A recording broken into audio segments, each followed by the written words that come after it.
Eh bien bonjour, du coup on se retrouve pour un deuxième épisode des moineaux du Japon. Donc là on va parler du sexage. Donc du coup comme vous pouvez voir j'en ai deux. Les autres sont juste ici, donc ça c'est ma partie vente et séparation. Donc en fait j'avais deux jeunes que j'avais mis ici, mais enfin qui étaient là, mais qui ne chantaient pas. Donc pour l'instant ils sont là avec la femelle Pada de Java. J'en avais deux et j'ai un mâle qui est ici, mais pour l'instant on va se concentrer sur moineau du Japon, le sexage. Alors moineau du Japon, au niveau du sexage, souvent pour les éleveurs on peut surtout en plus simple se repérer au chant.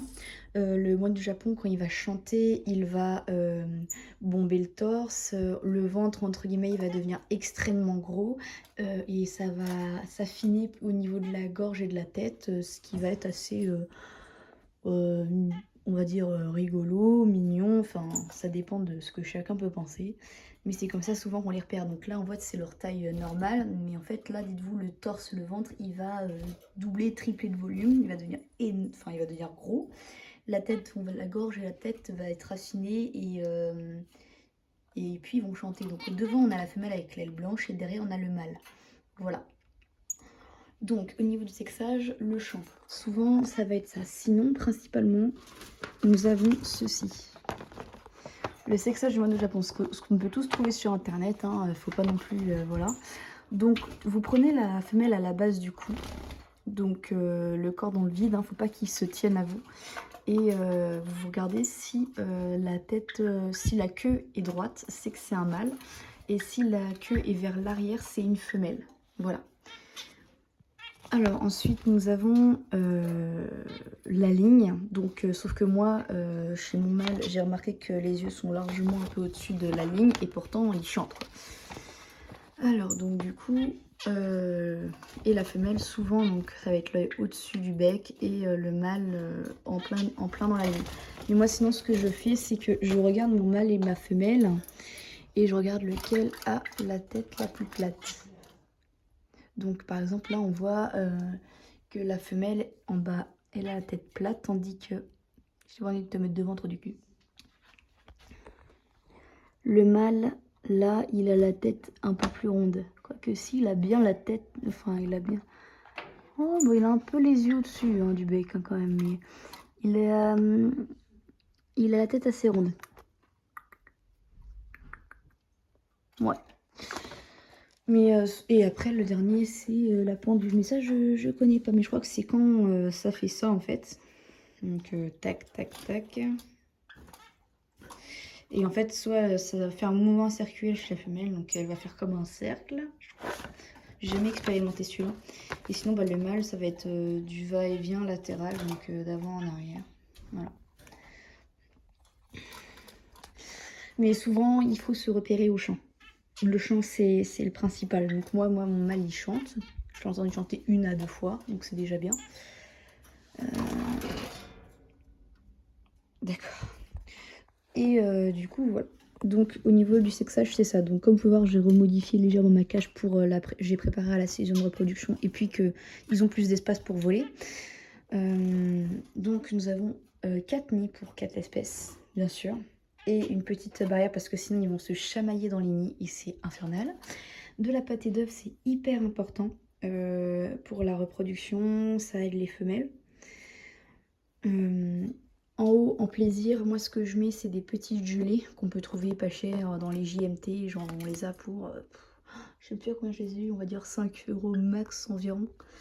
Donc des graines exotiques, ça change pas. Et moi ce que je mets aussi du coup pour les salades de repos, et même tout le temps, je mets toujours des bâtonnets. Ils se servent pas tout le temps, les miens en tout cas. Mais c'est en fait c'est du gras, donc en fait c'est de la bonne, c'est de la graisse, donc normalement faut pas en donner tout le temps, mais moi les miens ils y touchent pas beaucoup, donc je me permets d'en laisser 2 comme ça au moins ils y vont vraiment quand ils ont envie. Donc ça c'est de l'eau de reproduction, donc pour la reproduction, donc ça va aider les mâles à chanter, et puis à la fécondation ils vont être beaucoup mieux. Et l'eau claire derrière qu'il va falloir que je change parce qu'elle est en train de devenir toute trouble, je pense. Ouais, c'est ça. c'est une eau assez spéciale, c'est de l'eau contre les problèmes pulmonaires, enfin tout ce qui est les problèmes, oui c'est les problèmes pulmonaires souvent, pas très grave, donc ça aide pour les problèmes. Donc moi je mets ça souvent parce que ma chambre, mais détendez l'eau derrière. Oh mais ils aiment pas quand je laisse souvent tranquille, donc ils ont pas trop l'habitude. Donc, et derrière, donc ce qui est hyper important, la douche à donc tenue par un câble en haut pour avoir un maximum d'eau. Donc l'eau elle est trop, donc il va falloir que je la change. Donc je la change soit tous les jours, soit tous les 2 jours. Ils vont pas beaucoup boire, ils boivent plus dans les gamelles d'eau. Ils sont assez intelligents les oiseaux. Et puis bah ici on a forcément la litière qu'il va falloir que, enfin là c'est pas très grave, mais en fait en dessous. En dessous ça se passe comme ça en fait. Et du coup en fait toute la merde tombe et quand ça va vraiment être sale, là je vais changer. Et le grillage par contre, le grillage faut le nettoyer un peu souvent parce que les oiseaux peuvent tomber dessus. Comme on a pu le voir, ça fait un gros boom. Et du coup bah, ils vont être un peu dans la merde. Donc faut le nettoyer assez régulièrement. Donc quand on voit ce stade là, bon moi ça cause des nids, mais quand ça prend à ce stade là, au niveau des saletés, il faut le changer. Voilà, donc au niveau des moineaux du Japon, on peut se texter par rapport aux yeux, mais c'est pas forcément tout le temps fiable. Voilà. Donc là, on a 2 oiseaux. Donc une qui est sexée, parce que c'est une adulte, et les 2 jeunes qui sont là, qui n'ont pas de bague. Moi, mes oiseaux reproducteurs, ils ont au moins 2 bagues. Une bague à gauche, une bague à droite. Une bague qui représente forcément la couleur femelle et l'autre qui représente la seconde couleur femelle que je peux mettre possiblement quand j'ai plus les couleurs de base. Pardon. Donc je vais vous prendre un moineau du Japon. Alors je sais prendre le meilleur si c'est le meilleur. Si se laisse choper.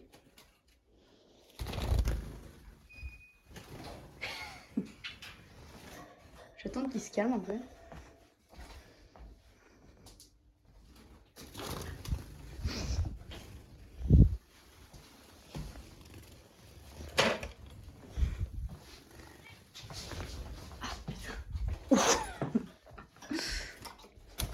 Je te tiens.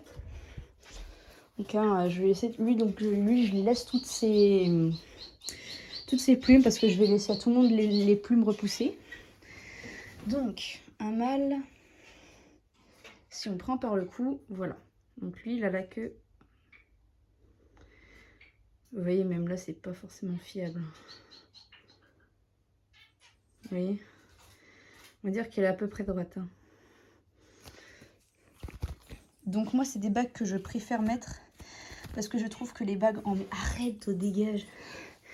Les bagues en métal c'est trop douloureux, c'est trop dur à enlever. Moi c'est des bagues en plastique, donc qui fait pas mal. Et qui sont pas douloureuses et que les oiseaux ça les démange beaucoup moins. Les miens ils se touchent beaucoup moins les bagues depuis que je mets ce genre de bagues là. Et ça on en trouve sur Amazon, c'est des bagues en plastique qui sont très faciles à mettre. Et franchement j'adore ça. Voilà, donc là c'était le mâle. Vous voyez, en train de réfléchir. Il dit mais j'ai pas compris.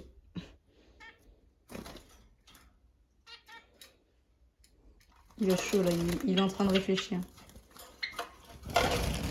J'essaie de prendre la femelle pour voir si on arrive à avoir une différence. Tac. Alors. Oh putain, elle se débat.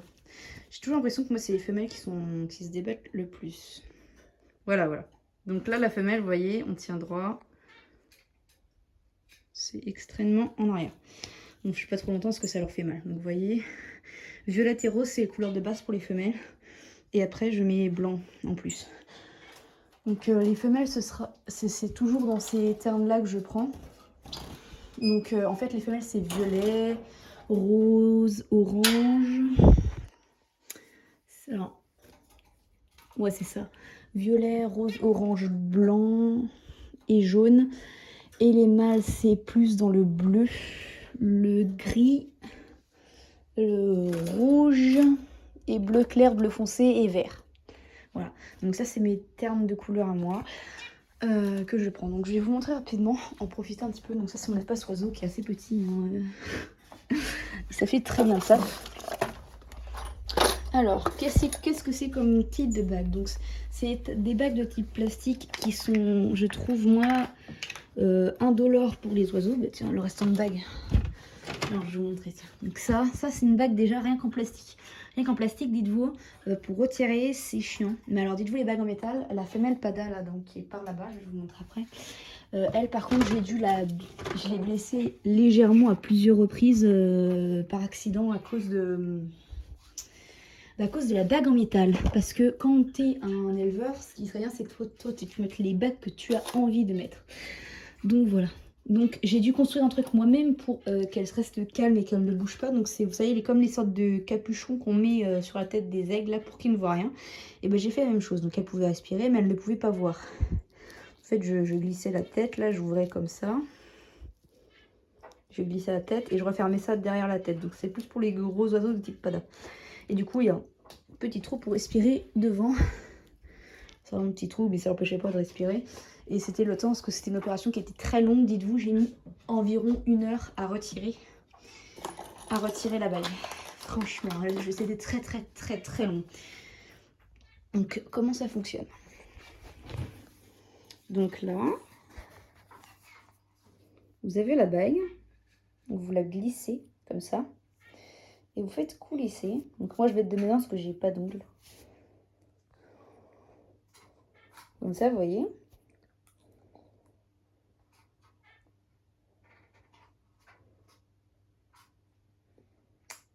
J'évite de me tuer non plus. Et en fait, quand j'arrive à ce moment-là, je vais mettre ça dans ma bouche. Donc, et je vais tirer. En fait, je vais mettre du bord. Ah, attendez, je vais essayer de vous montrer. Donc là, je vais mettre du bord comme ça.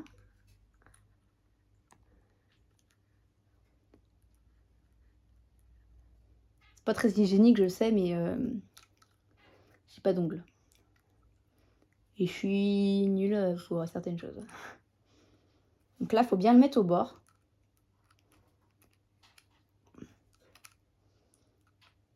Comme ça. Je vais vous montrer, tiens. Alors, on va en prendre. Donc là, comme ça. Je vais pas le mettre... mais je vais en prendre un. Je pense... Spider-Man. Pas compris. Donc là, je vais prendre un Pada pour vous montrer un petit peu. Bon, on va prendre la femelle. Comme ça, je vais vous montrer comment je mets mon capuchon pour pas la stresser.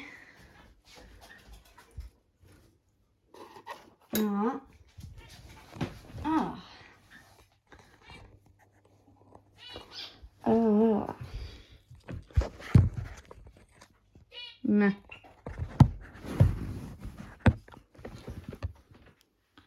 Ah. Donc ça, je pose là. Que ça, je mets comme ça. Donc, elle est un peu dure, un peu teigneuse. Là, c'est le mâle qui se met à chanter. Donc là, voilà. Donc là, elle peut pas l'enlever. Hein. Donc je fais ça pour être sûr que le trou soit bien ouvert pour qu'elle respire. Voilà. Et en fait, là, pour mettre la bague, vous faites comme ça. Vous prenez la patte. C'est un peu plus dur pour les Padas parce qu'ils sont des pattes un peu plus grandes. Donc, faut souvent plus leur couper les griffes pour éviter de leur tordre les pattes.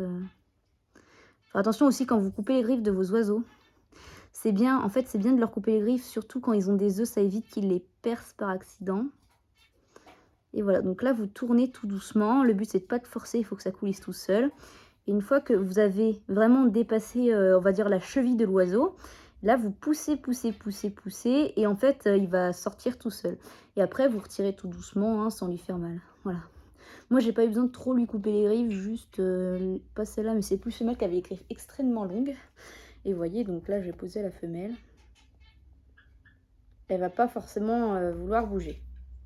C'est vraiment pour la garder au calme, en fait. C'est même en train de se retirer, je crois. Ouais, c'est en train de se retirer. C'est pas fait pour rester trop... Elle arrive, ta femelle, c'est bon? Donc ça, c'est une petite femelle. Donc je vous parlerai des Padas une prochaine fois. T'as fini, oui? Dis-moi ça, là. Ah, tu pinces. Dites-vous, les becs crochus, c'est pire. Et du coup, donc pas sur la femelle, mais je vous montre quand même. En fait, vous avez juste à pousser comme ça. Et vous voyez, en fait, ça se détache tout seul. C'est même pas brut, ça ne tape pas. Et en fait, ce qu'il y a, c'est vraiment ça. Vous passez un tout petit pot de... un coup de coupe-bague, ou même un tout petit ciseau. Vous savez, les petits ciseaux, là. Moi, c'est les petits ciseaux comme ça, là. Ça, tout le monde doit en avoir. Vous passez un petit coup de ciseau dedans, c'est bon. Vous faites juste très attention de ne pas couper la patte de l'oiseau ou la peau. Vous voyez que les... T'as fini de me pincer, oui? J'ai pas envie de te tuer. Alors fais attention. Arrête. Donc, oh putain, c'était pénible, hein. Faire attention à ce que vous voyez, les pattes vraiment des oiseaux, c'est quelque chose de vraiment de très fragile. Là. Il y a pas de muscle, en fait, c'est que des tendons. C'est comme chez les chevaux. Parce que moi, j'ai un diplôme là-dedans. Et en fait, vraiment, les oiseaux... Ah, putain. J'ai compris, je te remets avec ton mal. Donc... Aïe! Et attention, toi. Je vais te cuire. Je vais te cuire, hein, je te promets. Donc oui, je disais, donc les chevaux, c'est comme les oiseaux, le niveau des jambes, des pattes, c'est du tendon, pas de muscle. Puis s'il y avait du muscle, je disais, ce serait un peu plus épais que ça. Là, il n'y avait que du tendon, avoir un minimum de muscle, mais c'est tout. Voilà. Donc là, en tout, là, j'ai à vendre 3 moineaux du Japon et une femelle Pada qui va partir d'ailleurs.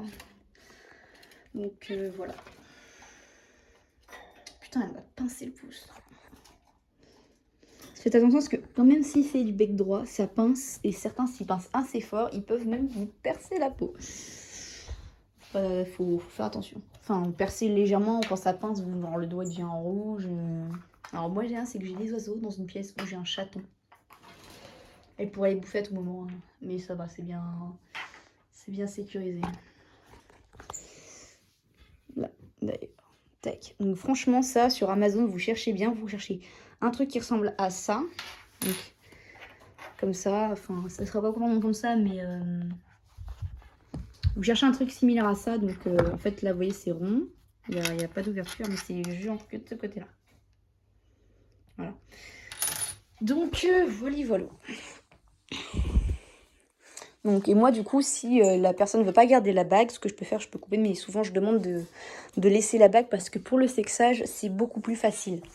Beaucoup plus. Voilà. Donc, j'espère que cette petite vidéo sur le sexage du moineau du Japon et un petit peu de discussion sur les bagues vous aura plu. Et je vous souhaite une bonne soirée parce que moi, c'est le soir et je vous dis à la prochaine. Ciao!